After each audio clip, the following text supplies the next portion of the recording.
What if the darkness that follows us is not what it seems? What if the shadows we fear most are the ones we carry within ourselves? It was a warm, quiet evening, the kind that feels like a soft sigh after a long day. Jesus and his disciples had spent the day in the nearby villages, speaking to the crowds, healing the sick, and sharing the message of hope and love.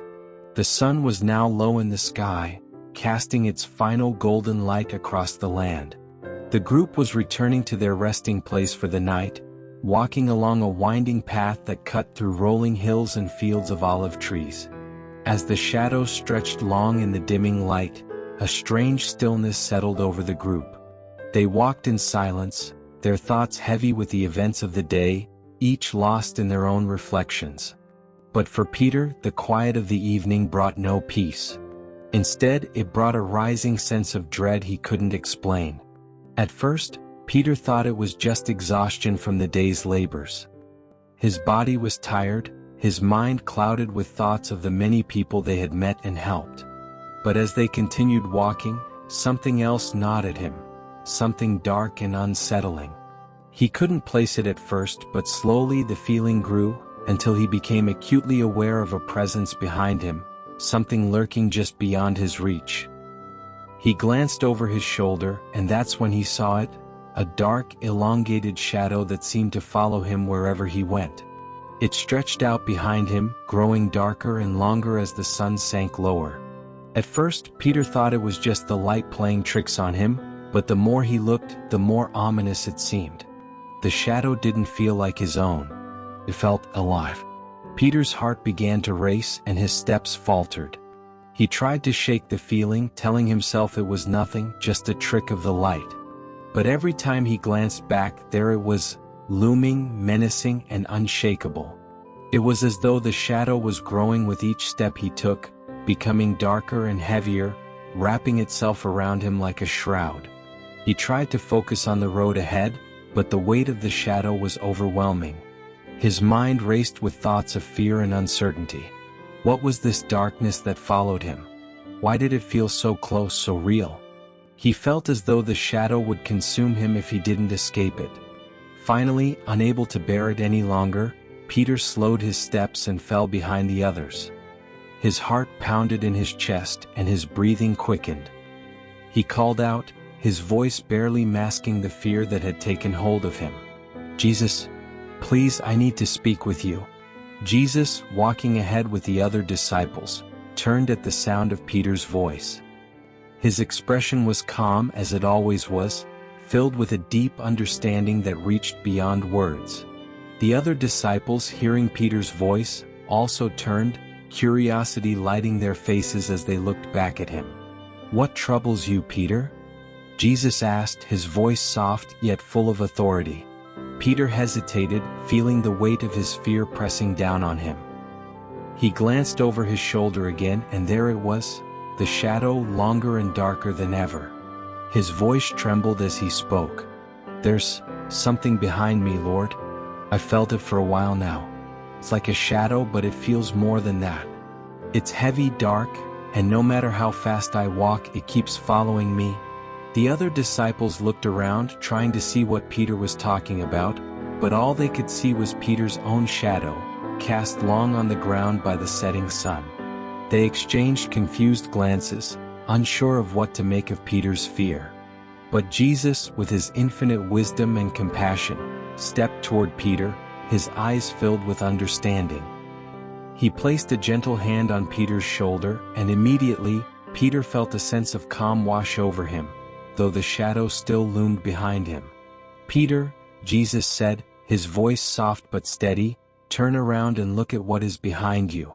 Peter hesitated, fear gripping his heart. He didn't want to look. Whatever was following him felt too real, too close. But at Jesus' gentle urging, he slowly turned around, his heart pounding in his chest. He braced himself for the sight of the dark presence that had haunted him for what felt like miles. When he finally looked, what he saw stopped him in his tracks. It was just a shadow, his shadow.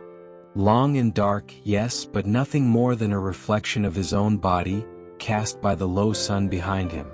It stretched out along the ground, distorted by the angle of the light, but it was undeniably his own. There was no monster, no dark figure looming behind him, just his own shadow. Peter let out a shaky breath, his heart still racing. He couldn't understand why this simple shadow had filled him with so much fear. He turned back to Jesus, confusion written all over his face. "I don't understand," Peter said, his voice trembling. "It's just my shadow. Why did it feel so real? Why did it fill me with such fear?"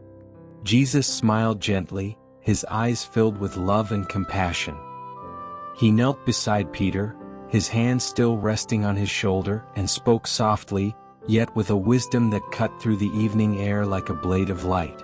"Peter," Jesus said, "this shadow is like the fears you carry in your heart. It follows you because you are running from it, letting it grow larger in your mind than it truly is. The more you run, the more the shadow grows. But it is not real power, it is only a reflection of the light behind you." Peter stared at the ground, his brow furrowed in confusion. But why did it feel so overwhelming? Why did it feel like it was going to consume me? Jesus stood, gently guiding Peter to his feet as well. He motioned toward the setting sun, its golden rays still casting long shadows across the land. "Turn and face the light, Peter," he said. "Face the light and see what happens to the shadow." Peter, still uncertain, did as Jesus instructed. He turned his back to the shadow and faced the setting sun. As soon as he did, something incredible happened.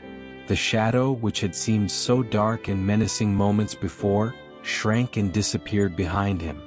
It was still there, but now it was small, insignificant, hidden from view. Peter gasped, his eyes wide with awe. His heart, which had been racing with fear, began to slow, a sense of peace washing over him like a warm breeze. The shadow that had once felt so overwhelming had lost all its power the moment he turned to face the light. Jesus smiled as he watched Peter's realization unfold. "Do you see now, Peter?" he asked.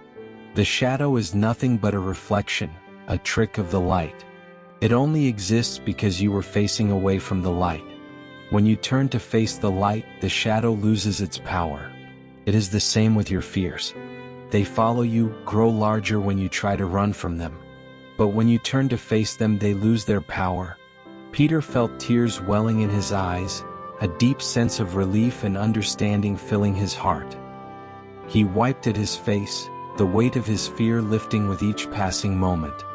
"I see it now, Lord," Peter said softly. "I've been running from my own fears, letting them control me. But they were just shadows all along." Jesus placed a hand on Peter's back, his voice filled with kindness. "Yes, Peter. Our fears are often like shadows. They follow us because we allow them to. They grow in the darkness of our minds, but they have no substance, no true power. They are only reflections born out of our own hearts. You are not meant to live in fear, Peter. You are meant to walk in the light."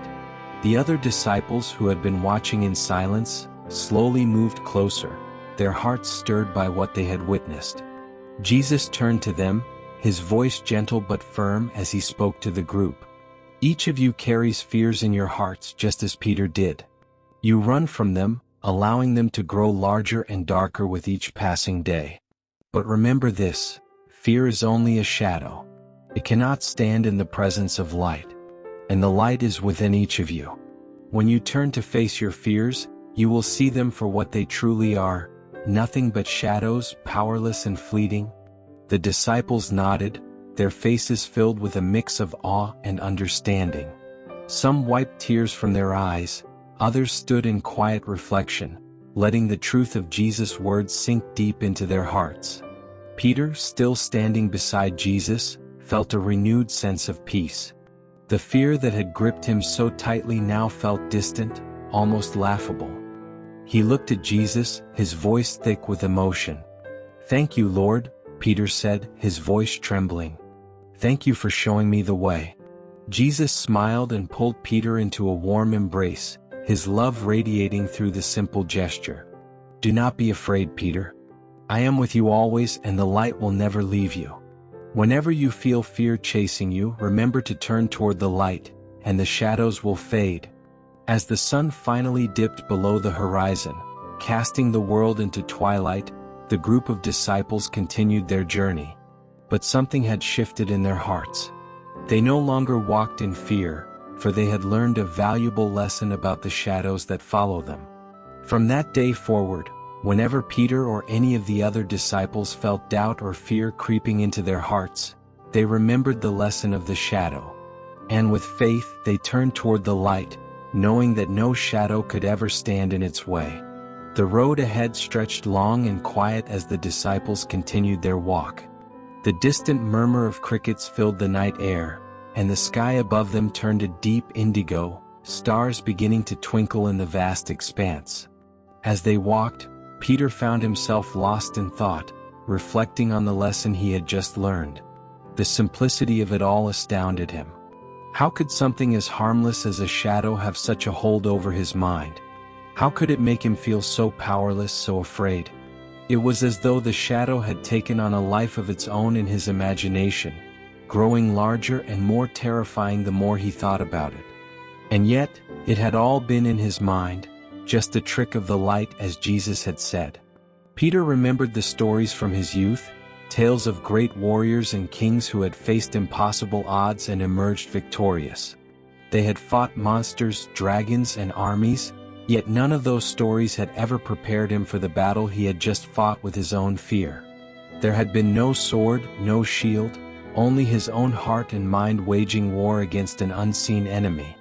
But now, with Jesus' words echoing in his mind, Peter felt a new kind of strength, a quiet, steady strength that came not from fighting but from surrendering. Surrendering to the light, to the truth, to the understanding that fear was nothing more than a shadow. It was a profound realization, one that he knew would stay with him for the rest of his life. As they walked, John, the youngest of the disciples, fell into step beside Peter. John had always been curious, always asking questions and seeking deeper understanding. He looked up at Peter with wide eyes, his voice soft but eager. "Peter," John asked, "can you tell me more about what just happened? I saw you were afraid, but then, it was like the fear just disappeared. How did that happen?" Peter smiled, glancing down at the young disciple. He had always admired John's thirst for knowledge, his deep desire to understand the world around him. Peter felt a surge of brotherly affection as he prepared to share what he had learned. "It's hard to explain, John," Peter said, his voice thoughtful. "At first, I didn't even realize I was afraid. It was just a shadow, but in my mind, it became something more, something dangerous, something real. The more I thought about it, the more afraid I became. It was as though the fear fed on itself, growing larger the more I tried to escape it." John nodded, listening intently. "But then Jesus told you to face the light, and the fear disappeared?" Peter smiled again, a soft chuckle escaping his lips. "Yes, that's exactly what happened. Jesus showed me that the shadow was nothing more than a reflection, a trick of the light.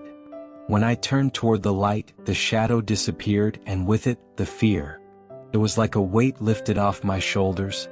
John's eyes widened with wonder, and he looked up at the sky, deep in thought. "So fear is like a shadow, it only has power if we let it. But when we face the light, the fear goes away." Peter nodded, feeling a sense of pride in the young disciple's quick understanding. "Exactly, John. Jesus taught us that we don't have to run from our fears. When we turn to face them, we see them for what they really are, just shadows. And the light within us is stronger than any shadow that tries to follow us." John smiled, his heart light with the newfound wisdom. "Thank you, Peter. I think I understand now."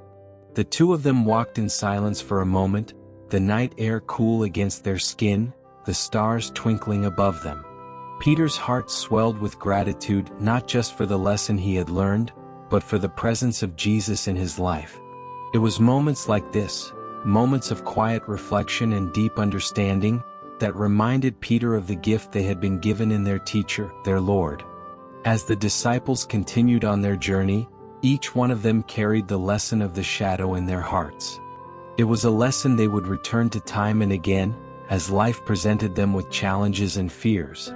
And each time, They would remember to turn toward the light, knowing that the shadows held no power over them.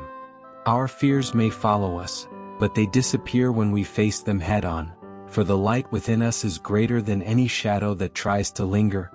And so, with hearts full of faith and courage, they walked forward into the night, their steps guided by the light of the one who had shown them the way. This is end of the story. Comment Amen if you believe in Jesus' blessings. Please like this video and subscribe this channel for more Jesus story like this. May the God watch over you.